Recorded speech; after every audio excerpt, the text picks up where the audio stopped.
สบายดีเนาะมื้อนี้มาพบกับช่อง Destroyer Game Z คือคนส่วนใหญ่มันอ่านช่องข่อยบ่ได้เนาะอ่านชื่อช่องนะเข้าประเด็นนะมื้อนี้เราก็จะมาลมเรื่องลาวเฟนมีดอาร์เวนเจอร์เอ็นเกมเนาะที่จะจัดขึ้นในเวียงจันทร์เซ็นเตอร์ในวันที่27เมษายน2019นี้เนาะซึ่งงานจะจัดในเวลา12โมงหา15โมงเฮ้ย17โมงเนาะ คืองานนี้นะต้องได้จัดจองเนาะจองปี้เบื้องหนังนะจองปี้เบื้องหนังในวันที่27สิ่งที่จะได้จากการจองสิทธิ์ก็คือเบื้องหนังกับกลุ่มคนที่มักแนวเดียวกันเนาะก็คือแฟนมาเวลมาเบิ่งน้ำกันนั่นเองเนาะคือทั้งโฮงมีแต่แฟนคลับมาเวลมาเบิ่งน้ำกันทั้งหมดโฮงเลยเนาะอย่างที่สองก็คือได้เสื้องามๆจากทางเพจนั้น Marvel and DC Fan Page เนาะซึ่งเขาได้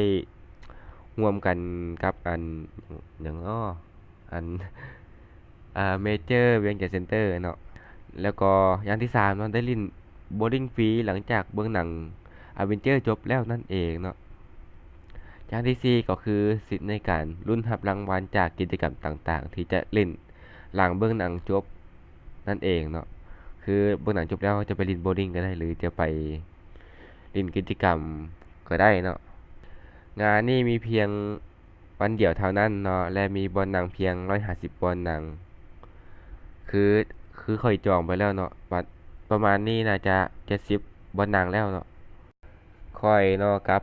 หมู่อีก2 คนเนาะจะไปเบิ่งกันเนาะก็รวมเป็น3บอลหนังนะที่ค่อยบ่ค่อยซื้อฟรีไปแล้วเนาะแต่ถ้าบอกไว้ก่อนเด้อถ้าจองตั้งแต่มื้อนี้ฮอดวันที่10เมษายนนี้ แมนจะได้แมนจะสามารถเลือกเสื้อเลือกขนาดเสื้อได้เนาะบ่ว่าจะเอาขนาดใดเนาะแต่ถ้าจองหลังวันที่10เนาะอืมแมนจะเป็นเสื้อที่เขาเลือกมาให้เลยเนาะเขาจะบ่เลือกเขาจะบ่สามารถเลือกเองได้นั่นเองเนาะจากที่ค่อยเว้าไปเมื่อกี้เนาะว่าจะมีหมู่นำเนาะจะมีคนหนึ่งเนาะที่เฮ็ดยูทูบเบอร์นำกันเนาะนั่นก็คือช่องโฟแกนซีเนาะ เกือบเพิ่งซีแกนซีเป็นละซึ่งช่องของเราในตอนนี้เนาะโคตรห้างเลยโคตรเป็นช่องแบบช่องห้างสุดๆเลยเหมือนจะมีผีมาหลอกเดี๋ยวคนละเรื่องละและในมื้องานเนาะเขาก็จะมาอัดคลิปเนาะว่าในงานนั้นมีอย่างใดมีคนหลายสำใดและในบรรยากาศนั้นจะมีอย่างเกิดขึ้นแดเนาะแล้วก็หลังจากหนังจบแล้วเนาะเขาจะมาลมเรื่องหนังนิดหน่อยเนาะว่าจะเป็นยังไงบ่มีการสปอยเนาะโอเคสำหรับคลิปนี้ก็เอาไว้เพียงเท่านี้ก่อนเนาะแล้วไว้เจอกันใหม่ในคลิปหน้าเนาะบ๊ายบาย Whatever it takes.